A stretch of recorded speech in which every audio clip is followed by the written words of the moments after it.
అన్న అప్పటి వరకు మద్దు పాత్రలకే పరిమితమైన మావోయిస్ట్ పార్టీ అన్న ఒక్కసారి క్లైమర్ మ్యాన్ పెట్టడం వెనక వ్యూహం ఎవరిది? క్లేమోర్ మైన్స్ పెట్టడం అనేటువంటిది ఇంకా మన పార్టీ లోపల ఉన్నటువంటి ఇంజనీర్స్ డెవలప్ చేసిండ్రన్న. ముఖ్యంగా మీకు తెలియంది ఏముంది, ఆనాడు మన పార్టీ అభివృద్ధిలో భాగంగా, ముఖ్యంగా వెపన్స్ అభివృద్ధిలో భాగంగా డైరెక్షనల్ మైన్స్, ఈ క్లేమోర్ మైన్స్ ఏవైతే ఉన్నాయో దీన్ని కూడా ఒకటి ముందుకు తీసుకొచ్చిండ్రు. ముఖ్యంగా మన ఇంజనీరింగ్ టీం అంటే ఈరోజు మనకు మన టెక్నీషియన్ మన మదన్న వీళ్ళందరూ కూడా కీలకమైన పాత్ర పోషించిన వాళ్ళే. ఇది ఇటువంటి వాటి డెవలప్మెంట్ అభివృద్ధిలో. అవును. ఇంప్లిమెంటేషన్ అనేటువంటిది అంతర్గతంగా పార్టీకి సంబంధించిన ఆర్గనైజేషన్లో రహస్యమైనటువంటి టీం ఉండేది. ఆ రహస్యమైన టీము అనేటువంటిది ఇంప్లిమెంటేషన్ చేసేది. 6 నెలలు రెక్కి వేసిన తర్వాత కూడా ఎందుకు ఫెయిల్ అయిందండి? వాస్తవంగా అది ఫెయిల్యూర్ కాదు, అది విజయమే. Hmm. ఎందుకు విజయం అంటున్నానంటే 6 నెలల రెక్కి 100% సక్సెస్ అయింది. పేల్చిన వ్యక్తి ఫెయిల్ కాలేదు. ఏదైతే డైరెక్షనల్ మైన్స్ అని చెప్పేసి అని దానికి అంటే ఎంత కెపాసిటీ వేస్తే ఎంత ఏ రకమైనటువంటి పద్ధతుల్లో డైరెక్షన్లో వెళ్తుంది, అది ఎంత తీవ్రంగా ప్రభావితం చేస్తుంది అని చెప్పేసి అనేటువంటి అనాలిసిస్ కూడా 100కి 100% కరెక్ట్. కానీ ఫెయిల్యూర్ ఎక్కడ ఉంది అంటే మనం అనుకున్న టైంకు ఆయన ప్రోగ్రామ్ ఫిక్స్ అవ్వలే. సో కొంత టైం గడిచిపోయింది. మధ్యన ఏమైందంటే ప్రకృతి నుంచి విపరీతంగా వర్షం పడింది. ఈ వర్షం పడడం వల్ల ప్లస్ మైనస్ మనము సీరియల్ కనెక్షన్స్, సింగిల్ కనెక్షన్స్ విడివిడిగా ఇస్తాం. దీంట్లో డిఫాల్ట్ అయింది. డిఫాల్ట్ అవ్వడం వల్ల పేలినటువంటి క్లేమోర్స్ కేవలం 8 మాత్రమే పేలినాయి. మనం ఎన్ని బిగించినాం? దగ్గర దగ్గర 22 దగ్గర బిగించినాం. నిజంగా 22 కానీ బ్లాస్ట్ అయితే కాన్వాయ్ ఏమీ మిగలదు, అస్సలు మిగలదు. చంద్రబాబు ఏదో చెప్తున్నాడు, నేను బుల్లెట్ దేవుడు రక్షించినాడు అన్నని. దేవుడు రక్షించటం కాదు, ప్రకృతి రక్షించింది. ప్రకృతి కూడా దేవుడే కదా. అదే మీరు ఎంతలే చెప్తారు అంటే ఆయన అర్థంలో వెంకటేశ్వర స్వామి దేవుడు అని చెప్పి అనుకుంటున్నాడు. కానీ నిజమేంటంటే వర్షం పడ్డది. ఆ వర్షం పడడం వల్ల ఆ క్లైమోర్స్ కొన్ని ఫెయిల్ అయినాయి. అంటే అదొక రీజన్ అవ్వచ్చు. కానీ పోలీసు వైపు నుంచి ఏం చెప్తున్నారంటే కార్లు ఆ రోజు కాన్వాయ్ జిగ్జాగ్ ఒకదాని ఒకటి ముందు రావడం అన్నది వల్ల చంద్రబాబు కారు కొంచెం ముందుకు వెళ్ళింది, తర్వాత కారు బ్లాస్ట్ అయింది అని అంటారు. 100% మన రెక్కి మనకు సంబంధించినటువంటి ఇన్ఫర్మేషను పక్కా పక్కన ఉన్నది. దాంట్లో ఎక్కడా ఫెయిలర్ లేదు. చంద్రబాబు నాయుడు గారు ఎన్ని జిమ్మికులు చేసి, వాళ్ళు ఎన్ని జిగ్జాగులు చేసినా, వాళ్ళు ఎన్ని ప్లాన్లు చేసినా అదే కాన్వాయిలో మన వాళ్ళు ఉన్నారు. అదే కాన్వాయిలో మన వాళ్ళు ఉన్నారు. టీడీపీ జెండాలు పట్టుకొని మన కార్యకర్తలు ఉన్నారు. Very clear. కాబట్టి దాంట్లో తేడా లేదు. అక్కడ వచ్చినటువంటి సమస్య కాలే అది. సాంకేతికమైనటువంటి సమస్య ఏదైతే ఉందో ఇది రావడం వల్లనే అది. ఆ రోజు మీరు ఎక్కడున్నారు? ఆ రోజు బయట ఉన్నాను. ఆ టీంలో లేరు? ఆ టీంలో, ఆపరేషన్ టీంలో లేను, బయట ఉన్నాను. ఆపరేషన్ అయిన తర్వాత రిట్రీట్ ఎక్కడ అయ్యారంటే అప్పుడు? ఆపరేషన్ అయిన తర్వాత రిట్రీట్ అనేటువంటిది మొత్తం ఫారెస్ట్ నుంచి బయటకు వచ్చేసి ఇంకా అప్పటికే మా వాళ్ళంతా అంత భక్తుల్లాగా గుడి కొట్టించేసుకొని ఇదంతా ఉన్నారు కదా, ఫ్రీగానే వచ్చేసిండ్రు. ఇట్లా రిట్రీట్ అయ్యి రిటర్న్ అయ్యి వచ్చేసి ఒక్కొక్కరు ఒక్కొక్క చోట కలుసుకొని ఇటు బిల్లగొంది పైన ఫారెస్ట్ ఉంటుంది, ఆ ఫారెస్ట్ ఏరియాకు వెళ్ళిపోవడం అనేది జరిగింది. ఆ సంఘటనలో ఎంతమంది 8 మంది పాల్గొన్నా కేవలం తక్కిడిపల్లి వాసుదేవరావు గారు పాటు టిక్సన్ మన మీ పేరు సాగర్ పేరు ఎందుకు ఇచ్చారు? మన టీం కమాండర్ ఆయన. టీం కమాండరు గారు కమాండర్గా పార్టీ నిర్దేశించిన దాని ప్రకారం మా టీం కమాండరు, మా యాక్షన్ టీం కమాండర్ ఆయనే. సో అది పోలీసులకు కూడా ఆ స్థాయిలో తెలుసు. ఇంకా ఉన్న టీములో నేను సెకండ్ పర్సన్గా ఉన్నా. కాబట్టి సాగరు అంటే నల్లమల ప్రాంతంలో ఆల్రెడీ ఒక చరిత్ర ఉంది కాబట్టి అనేక యాక్షన్స్లో పార్టిసిపేట్ చేసినటువంటి అది పోలీసుల లెక్క ప్రకారం ఉంది కాబట్టి వాళ్ళు అట్లా క్రియేట్ చేస్తూ వచ్చిండ్రు. తర్వాత మీకు బాగా గుర్తుండిపోయిన సంఘటన చెప్పండి అలిపిరి తర్వాత. అంటే అది విజయంగా భావించకుండా దీనివల్ల నష్టం జరిగింది, మీరు కూడా కొంచెం బాధపడే సంఘటనలు ఉంటాయి కదా? బాధపడే సంఘటనలు ఇంకా ఎన్కౌంటర్లో జరిగినప్పుడు ఎక్స్చేంజ్ ఆఫ్ ఫైరింగ్స్ జరిగినప్పుడు చాలామంది కామ్రేడ్స్ని పోగొట్టుకున్నాం. పార్టీ చివరి దశలో చాలా ఇబ్బంది పడ్డాం వాస్తవంగా. అంటే 2006 వచ్చేసరికల్లా పార్టీ ఆర్గనైజేషను చాలా కుదించబడ్డది. అప్పటికి నల్లమల ప్రాంతంలో ఉన్నటువంటి ముఖ్యమైన నాయకత్వాన్ని అంతా ఈ ప్రాంతాన్ని రక్షించుకోవడంలో భాగంగా, ఎందుకంటే విపరీతమైన దాడులు స్టార్ట్ అయినాయి. ఇక్కడ ఉన్నటువంటి టెరైను, ఇక్కడ ఉన్నటువంటి పరిస్థితులు అనుకూలించే పరిస్థితులుగా కనపడలేదు. అణువణువు జల్లెడబట్టేటువంటి పరిస్థితి ఇంకొక పక్కన స్టార్ట్ అయింది.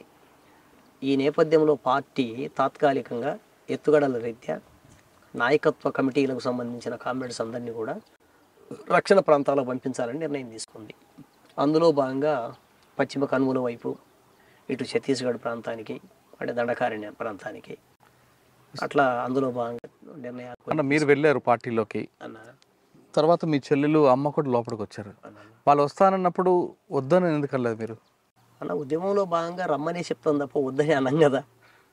సరే వెళ్ళారు, వాళ్ళు కూడా వచ్చారు. వద్దని చెప్పాలి అనేటువంటి ఆలోచన ఎందుకో నా మనసుకి ఎప్పుడు అనిపించలేదు. అంటే అప్పటి పరిస్థితుల్లో వాళ్ళ సహకారం కూడా అవసరం అనుకున్నారా? అవసరం అనుకున్నా కుటుంబం అంతా పార్టీలో ఉండడం ఇంకా అది ఒక నిజంగా చరిత్రలో ఒక నిలిచిపోయే అంశమే కదా.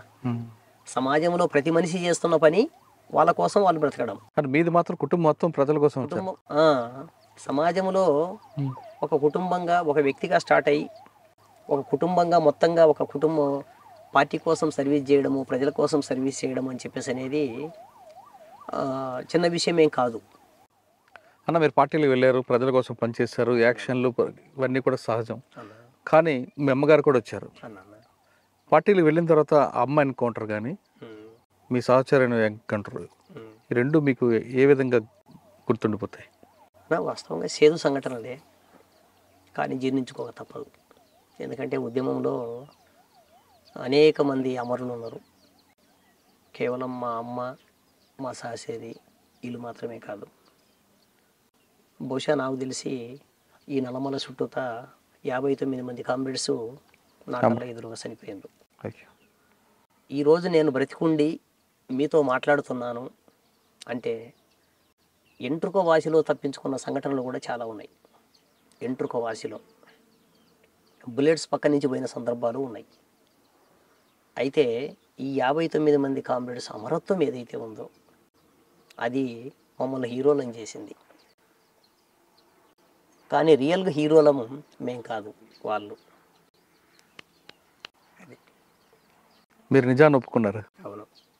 ఎందుకంటే వాళ్ళ వీరత్వం లేకపోతే మేముండే వాళ్ళకి కాదు. రైట్. ఆ విధంగా తప్పించుకున్న సంఘటన చెప్పండి అన్న. ఇక్కడే మనకు పక్కనే ఉన్నటువంటి ఎర్రబాలెం అనేటువంటి చిన్న విలేజ్. ఈ ఎర్రబాలెం దగ్గర మేము మార్నింగ్ అవర్స్లో మొత్తం అందరు కూడా జమ అయినాం. అంటే నైట్ వచ్చి పడుకున్నాం బాగా లాంగ్ నుంచి. ఉదయం కరెక్ట్గా 10-10:30 కల్లా ఆ రోజు ఏదో స్పెషల్ చేసుకుందామని చెప్పేసి అంత చికెన్ ఏదో మటన్ తీసుకొచ్చి మన వాళ్ళు వండిండ్రు.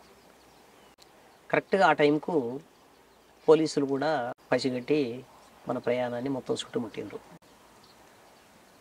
మన వాళ్ళు తోట దగ్గరికి చాలా రోజులైంది స్నానాలు చేయకప్పుడు. విపరీతమైన వేసవి, ఎక్కడ పడితే అక్కడ నీళ్లు దొరికే పరిస్థితి లేదు. బాగా ఇబ్బందికరమైన పరిస్థితి ఉండి తోటకు పై భాగంలో అట్లా తిప్పంచుకు మేము ఆగినాం. ఇట్లా కిందకు వచ్చి బత్తాయి తోటల్లో స్నానం చేస్తున్నారు.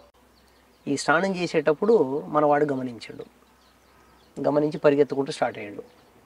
అయితే అప్పటికే ఏది ఏమైనా పరిస్థితి, పోలీసులు బాగా తిరుగుతున్నారు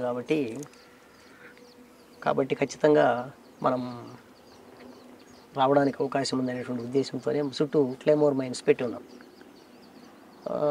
ఎప్పుడైతే ఈ పోలీసులు రావడాన్ని మనోడు గమనించి పరిగెత్తడం స్టార్ట్ అయిందో వాళ్ళు ఫైరింగ్ స్టార్ట్ చేశారు. మనవాడు చక్కగా పరిగెత్తడం స్టార్ట్ అయ్యింది.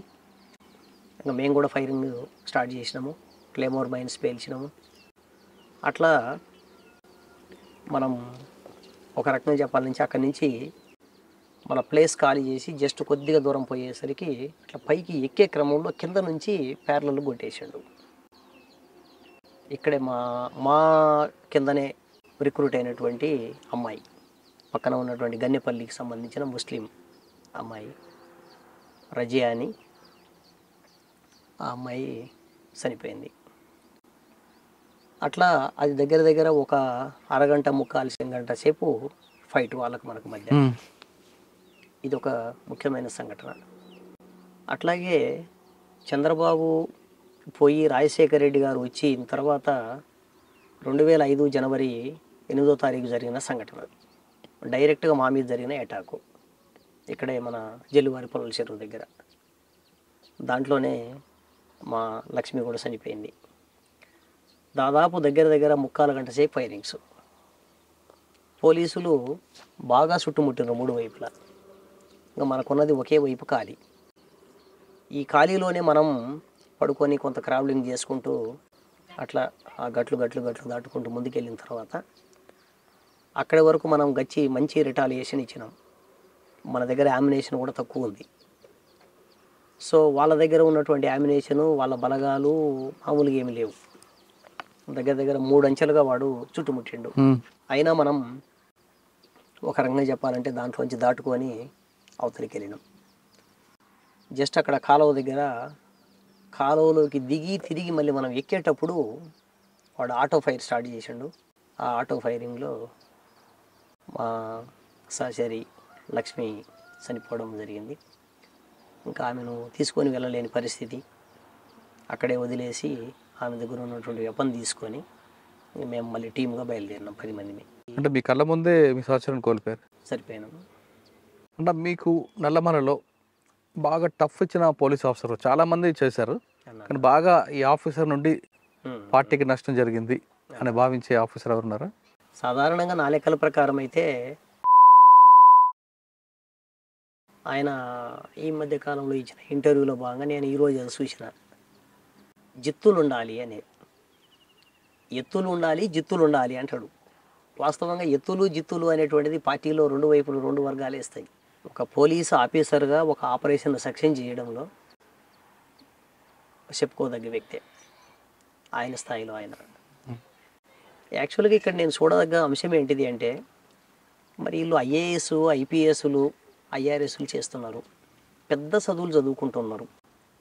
చాలా చట్టాల గురించి నాకంటే లేకపోతే మిగిలినటువంటి ఎస్పీ గారికో లేకపోతే ఆఫీసర్స్కో తెలియవని నేను అనుకోను.